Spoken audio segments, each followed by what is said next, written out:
Welcome to the All for Literacy podcast, hosted by Dr. Liz Brooke, welcoming established and emerging voices in literacy education and the science of reading. Explore with us the connections between literacy research, educators' knowledge and skills, and the implementation into classroom instruction. You can share quick, digestible chunks for parents and for teachers, and it's a way that is easy to learn. You can save it, you can share it, you can spread it around. Thanks everyone for joining us today as we mark another first for All for Literacy podcast. In late January, we joined educators from across the country in New Orleans for the Plain Talk About Literacy and Learning Conference 2024, and we recorded our first All for Literacy live. Our guest, Jessica Farmer, is a literacy advocate on TikTok, Instagram, and Facebook, offering valuable resources and insights for both parents and educators. She joined me at Plain Talk along with a live studio audience to discuss her journey in the role of social media and advocating for the science of reading in literacy education. Hey everyone, I am Liz Brooke, and I am so excited to do one of these podcasts live with all of you. And just so you know, I may at times ask the audience for like thumbs up, thumbs down, or just people shout out yes or no, because we can't give you all mics, but I want to include you in the podcast. But I want to give you a little bit of background on me, and then I'm going to ask Jessica for you to do the same. So with this science of reading movement, I was one of those teachers who did not know how to teach reading, even though I was a first grade teacher, right? So, but I didn't know everything I needed to know. And then I became a speech language pathologist and worked at Mass General Hospital in Boston, and got the privilege and honor of working with Joe Torgeson at Florida Center for Reading Research. And then from there came to Lexia back in 2010. So I have been on a mission to make sure that all teachers understand the why. And Lexia has been doing the science of reading for 40 years. It's our 40th birthday, 1984. Bob Lemire, our founder, had this incredible mission, which we still carry on today. So, Jessica, I could read your bio, but because we're in person, I would love for you to share a little bit about you and your background. Yeah, absolutely. So, hi, everybody. I'm so excited to be here, and I literally ran off a plane as fast as I could to be here. I'm really excited, and I love Lexia, and I love this podcast, so thank you for having me on. I'm a former classroom teacher, solid first grade teacher. You know, if you teach first grade, you're a firstie for life. Like, if you found first grade, you either love it or you're like, move me down, move me up, move me somewhere else. But I loved first grade, and that's where I spent most of my classroom time. And then I left the classroom. I became a literacy advocate. I became a letters facilitator for early childhood. I went through Orton Gillingham training, and I just dove into the science of reading. So that's just like a quick, brief little background on me. Nice, nice. Okay, and so what made you, on these podcasts, we often start with this question, what made you choose education in the first place? What made you want to be a teacher? So my entire family, I feel like, is in education, so it runs in my blood. My mom was my middle school choir teacher. That's rough. And my dad was the athletic director there. I have aunts and uncles and cousins who are teachers, so it just felt like the path for me. And I also met my husband in the College of Education, so we're both educators. Wow, I have some parallel universe there, because my mom and I were actually the first mother-daughter teaching team in the district in New Hampshire where I taught. Wow. She had been a teacher for 35 years, and then I met my husband at FCRR, so there you go. Amazing. I love it. Okay, and then what made you think about, yes, we're popping the champagne. Now we'll get the audience participating. All right, so what made you think about transitioning out of the classroom into advocacy? Yeah, my kids were in school, they were growing up, and I felt like as a classroom teacher, I was missing a lot of that involvement with them. And I also saw this need for advocacy, and my social media page was kind of starting to grow, and I wanted to spend more time on that. And I felt like I could reach more educators if I put all my effort and power into that. And then I also became a facilitator for letters. So I just wanted to put all of my time into the science of reading and really support parents and teachers and anyone else who is working with children, teaching them how to read. I love that. And the idea of social media is kind of the main focus of this podcast today, but I want to also come back to letters, because obviously we love letters here at Lexia, and it's so critical, and it's kind of taken the country by storm. So I want to come back and talk about the differences between something like letters and then how we can use social media. So yeah, absolutely. I'm going to come back to that. So in our first episode, we had Emily Hanford, who many of you, show of hands, who listened to Sold a Story podcast.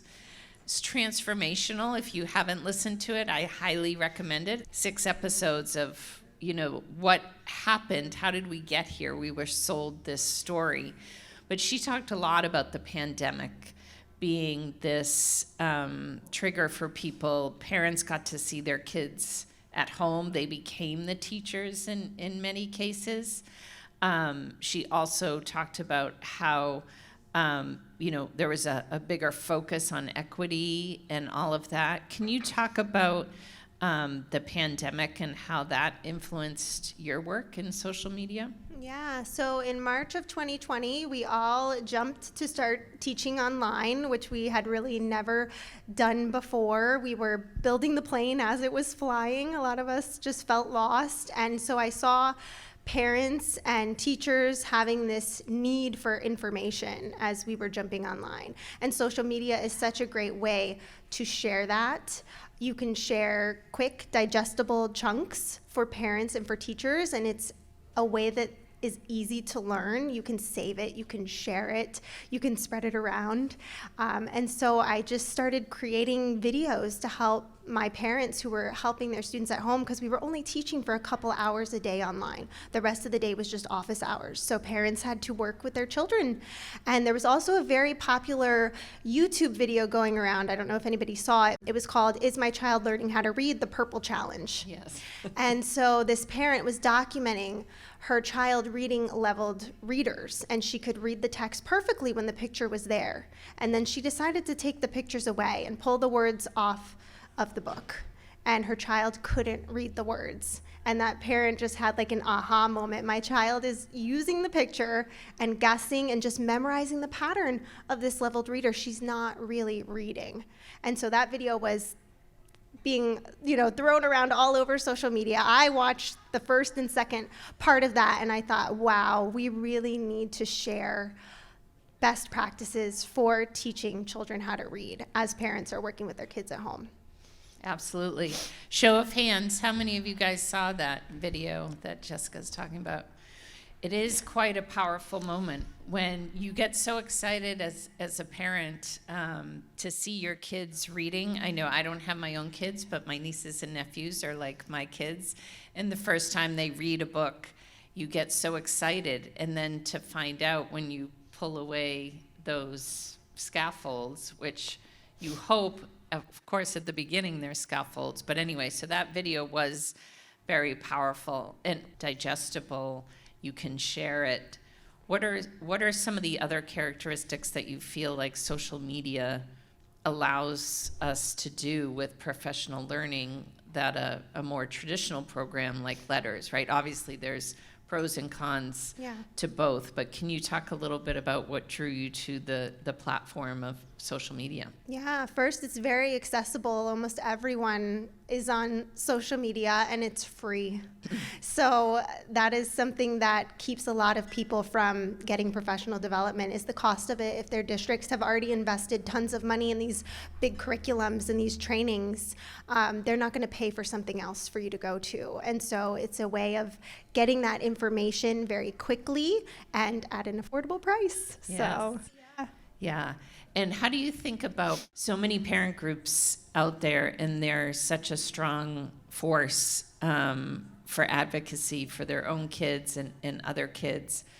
So how do you, not only, are you thinking about the parent community as well as the teacher community, or how do you focus most of your videos, or how do you decide which community to focus on with the different videos? I try to make my content for everyone so that it applies to if you're an interventionist, if you're a reading specialist, if you're a tutor, if you're a parent.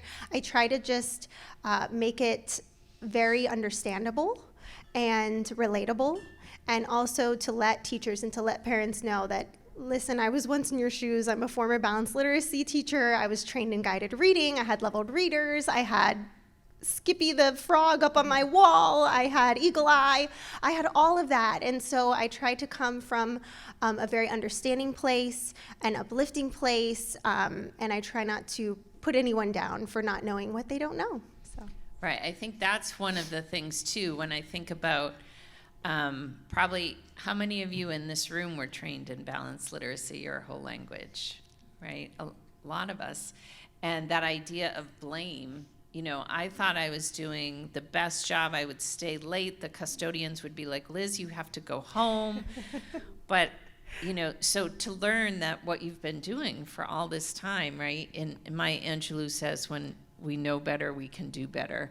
And so I think that's so important. And even I've learned that, or made this shift for myself lately. You know, I think colleges and universities are getting a bad rap as well, and I was part of that. But the professors are in the same boat, right? The professors were teaching what they were taught to do. I think now moving forward, okay, you can't hide, even though the science of reading is, you know, over 50 years of research, yeah. Right? And again, I always like to say, remember, the science of reading is just the evidence, right? And structured literacy is how we apply that evidence. But that evidence has been around for so long, and so, okay, we know a lot of people didn't get that information, yeah. Right? So when you're thinking about there's decades and there's so many topics to cover, how do you decide what is most critical to use this platform to share information? Yeah, so my pages are geared towards the primary grades. I focus on foundational reading skills and writing skills because that foundation is where everything begins. So I'm really trying to catch those kindergarten and first grade and second grade teachers at the beginning of their careers and helping them understand how to use these strategies and how to use best practices in their classrooms so that we don't have these huge gaps by the time children get to third and fourth and fifth grade and so on. So that's where I really try to spend my time. And then if teachers ask for something in particular, I'll look it up for them, or I'll, okay, you want me to focus on a morphology lesson? Okay, let's do it. So I try to really listen to my audience and see what they want to learn. And it's really me who answers all my messages and comments. So if you've ever messaged me before, it's me. I don't have a team. It's little old me answering all of them. So if I'm slow, that's why. And who do you turn to when you say, if you don't know, you look it up, and you, like, what are your favorite resources or your favorite influencers, if you will, in the reading world? Well, there's tons of reading influencers now, which is so exciting, but I definitely turn to a Facebook group that's very popular, The Science of Reading, What I Should Have Learned in College. That was my first introduction into the science of reading. That is when I learned about the science of reading, when I found that group, and I read Emily Hanford's At a Loss for Words from 2019. So I always direct people to join that group. Read everything you can. It's going to be very overwhelming, but join that group because you can just kind of be a fly on the wall and watch for a little bit, and then once you get comfortable, you can ask some questions because people can be a little intimidating in that group. If you're in that group, but also Reading Rockets is an amazing resource, along with FCRR, the Iowa Reading Research Center. There's just tons of amazing, high quality, free resources out there. You just have to know where to look for them. And so that's kind of a lot of what I do on my page, is search out these quality resources and compile them so people can find them in one place. Absolutely. And I have been, even again, someone who's now spent a lot of years with the science of reading, that Facebook group can be overwhelming, to say the least, as you said. Oftentimes in that group, there could be a bunch of comments that maybe lead you astray. Or so how do we think about social media from that perspective, right? We talked about the standard professional learning, like letters has pros and cons and social media has pros and cons. I feel like one of the potential cons is, how do we vet what everybody is ingesting? Yeah. So how do you think about helping your readers do just that? Yeah, it's challenging. There's a lot of misinformation out there, a lot of incorrect responses to things, and so you just have to make sure that the person that you are following or listening to has some background, has some training that maybe you don't have. Look into that. Have they gone through letters? Do they have specialized training in the science of reading? You know, do they have an advanced degree from one of the universities that has a background in the science of reading? Or are they sharing things that look like balanced literacy? You know, you have to kind of keep an open eye and watch for little red flags.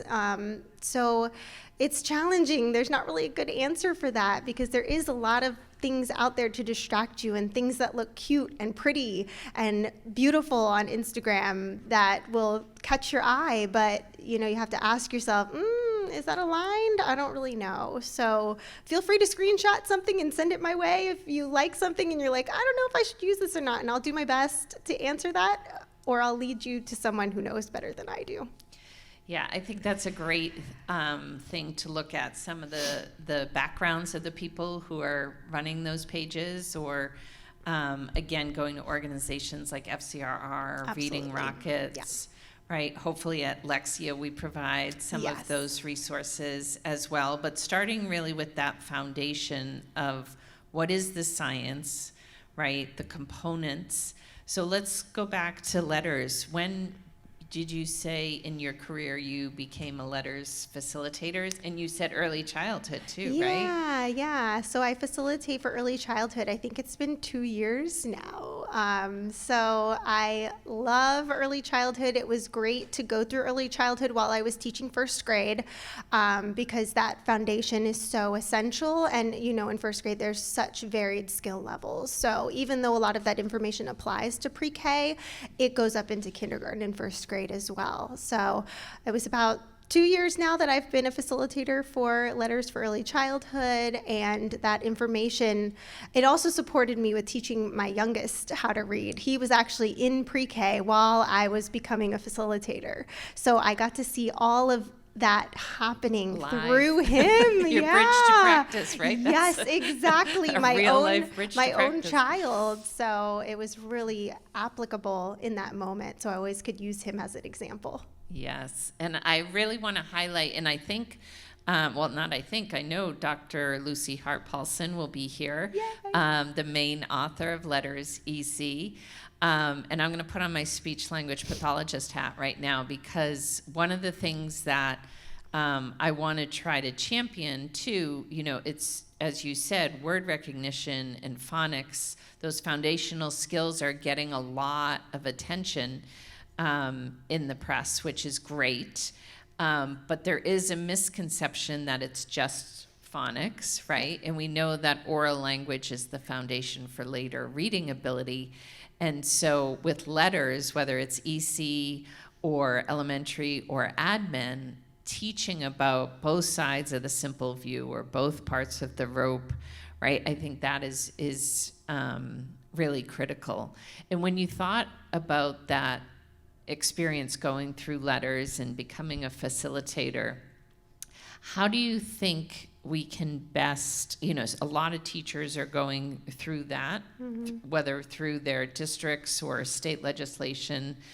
How, as you were going through it, how can we think about best supporting teachers who are going through a pretty rigorous professional learning while also teaching? Like, what were some of the things that you loved and thought about during letters, and other things that we can maybe learn from and think about as we support teachers? Yeah, I definitely think schools need to provide the time to complete the work. That's a lot of things that get brought up during trainings, is that the teachers are like, I don't have time to do all of this, and when do I have time to answer all these questions? I'm grading papers, I'm writing IEPs. So if school districts or specific schools can just provide some time for the teachers, because that's what's very limited, is their time, and they have to put that focus on their students, but they also need to get the information from letters to help them do better for their students. So it's really a challenge, that work-life balance.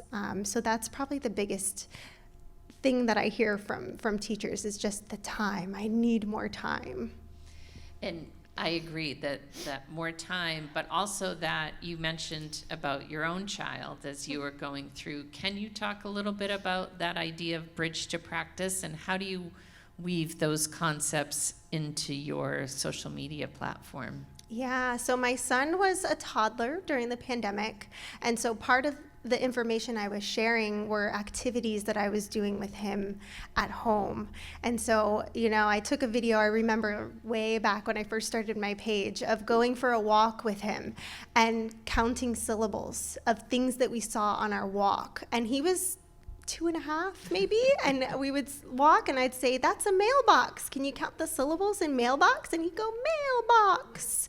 So already at that young age, he was developing that understanding of syllables in words. So I like to share that, because I think parents are maybe afraid to introduce things too early.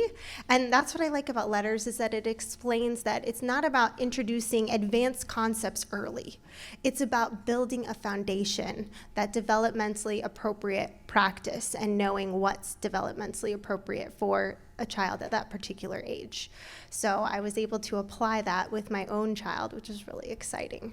Absolutely. I think sometimes when people think, especially even with infants, right, they think, well, they can't talk back to me, so why should I talk to them, right? Yeah. But to your point, making sure, it's developmentally appropriate, but introducing things as part of your daily routine. I often talked about categorizing your shopping list, your grocery list. When you think about it, a grocery store is categorized, right?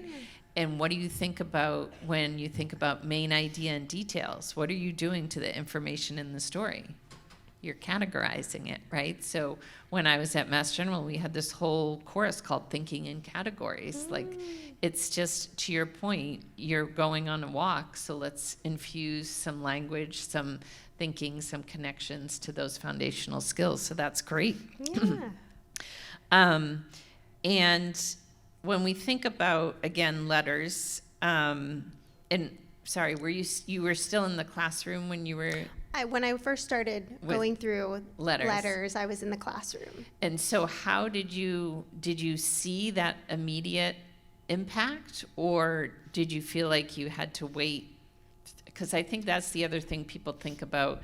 There's so much that you're learning in letters, but you don't have to wait till you finish volume 1 or finish volume 2, right? Yeah, no, you can implement it right away. And so right at the beginning, talking a lot about oral language development and all of that, and having more conversations, tuning in, taking turns, all of that was so fascinating. And I started to apply that right away with my students. So it was an exciting time. Excellent. And so as you, now, how many followers are you up to now? I think I have like 163,000 on Instagram and 120,000 on TikTok or something like that, give or take a few. Yeah, almost 200,000. Yeah. And so have you thought about what's next in that community of teachers or community of parents? I mean, almost 200,000, that's amazing. Congratulations. Yeah, thank you. What are you thinking of for the next steps? Yeah, what's really exciting is the reach that you can get on social media, because it's not just educators and parents in the US, it's people from around the world. So I get messages from people in Australia and China and all kinds of places. So it's been fascinating to learn about different cultures and connect with people from around the globe and learn a little bit about literacy instruction around the world. So I'm just going to continue to share and to grow and to connect with people from everywhere. So it's really exciting. And it's just really fun. And what makes you most hopeful when maybe it's the responses you get from teachers or parents? What makes you most excited about this kind of, I think Dr. Julie Washington talks about it as a reading revolution, right? Yeah. It's not reading wars, it's a reading revolution. Yeah.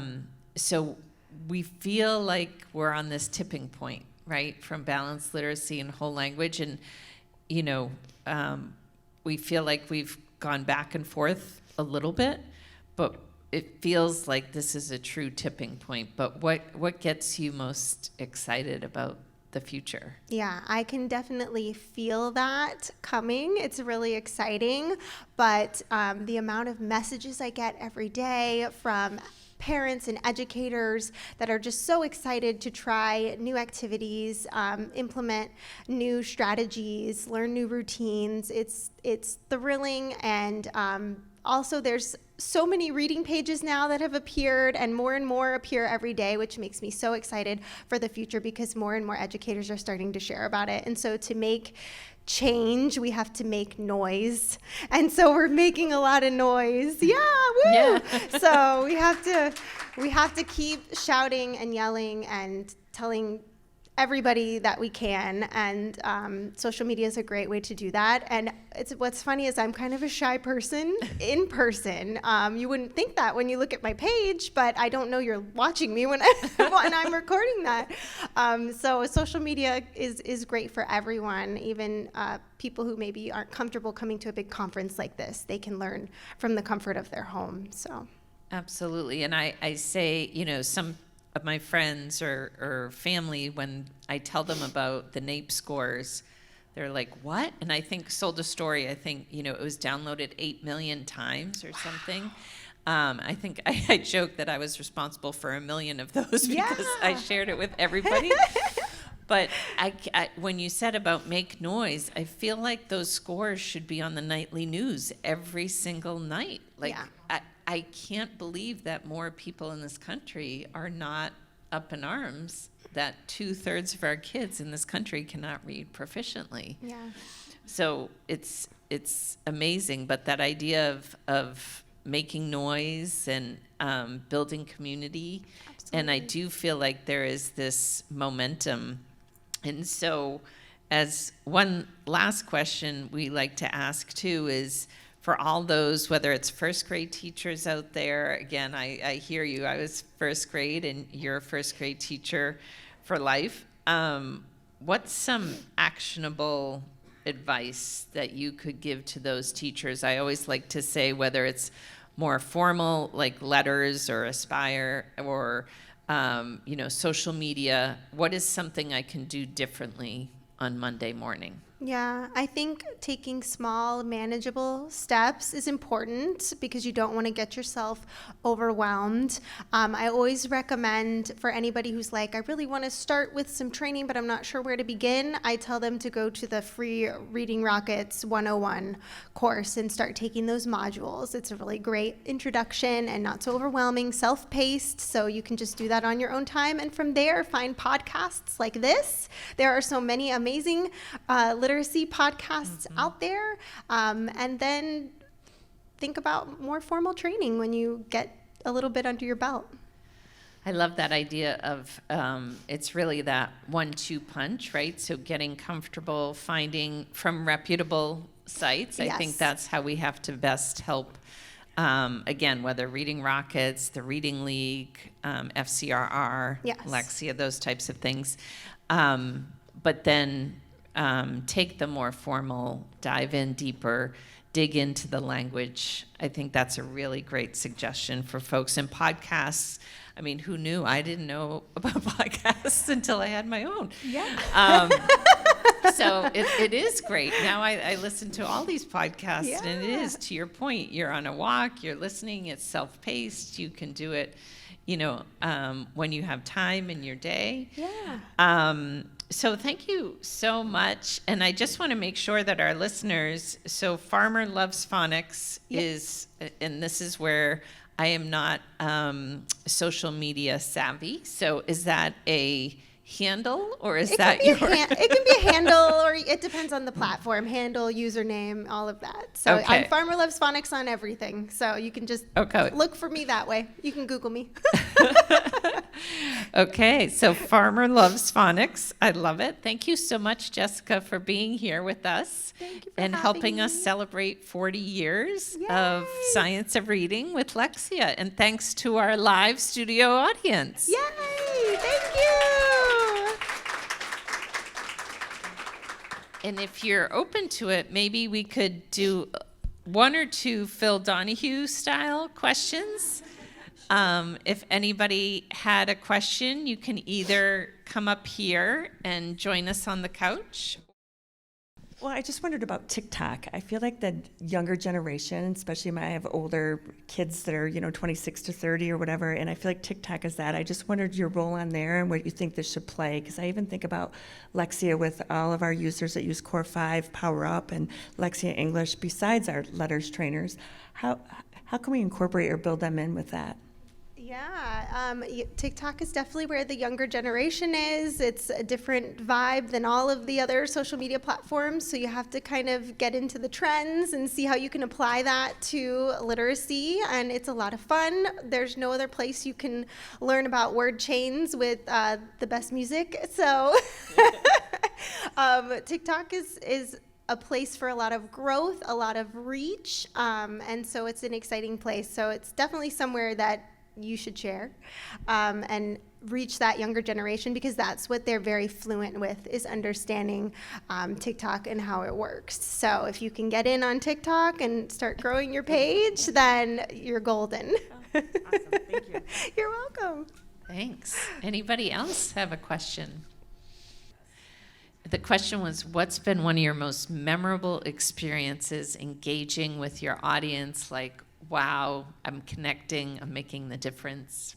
I think when my page just kind of started to grow very, very quickly, I realized how much people wanted this information, needed this information, and kind of latched on to it. And I saw so many teachers in the comments thanking me for the information that I was providing to them. And I'm like, don't thank me. You have to thank all of these other Science of Reading heroes like Emily Hanford, Dr. Anita Archer, all these people, Dr. Louisa Moats, that are doing the work out there. And I'm just trying to make it digestible, like I said, understandable, and using terminology that parents and maybe teachers who were trained in balanced literacy that don't have that vocabulary. Again, that vocabulary and background knowledge makes a difference for everyone.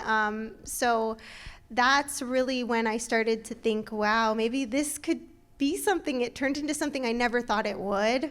I didn't think I'd be sitting here doing a podcast with Lexia. So yeah, that was kind of like my turning point when I thought, wow, I can really make a difference with this. And having a video hit 1 million views, like, oh my goodness, 1 million people have seen this and watched it. That's like mind-blowing. I had no idea that would ever happen. So that's really what's been most exciting, and connecting with everyone. And if you follow my page and if you've ever written me a message or talked with me before, please come up to me and say hi. I might not recognize you, but you can say, oh, I wrote you a message about this, and then I'll remember, because I try to connect with anyone who reaches out to me. Awesome. And I think one last comment to kind of summarize what we've talked about here tonight: the idea of professional learning from very formal and in-depth, but critical, to social media, digestible, approachable. The idea of differentiation, right? We think about that all the time with our students, but we need to think about it with our adult learners as well. And it's not one or the other, it's a continuum. And we have to meet our learners where they are. Yes. So again, Jessica, thank you so much, and thank you to our audience. Thank you.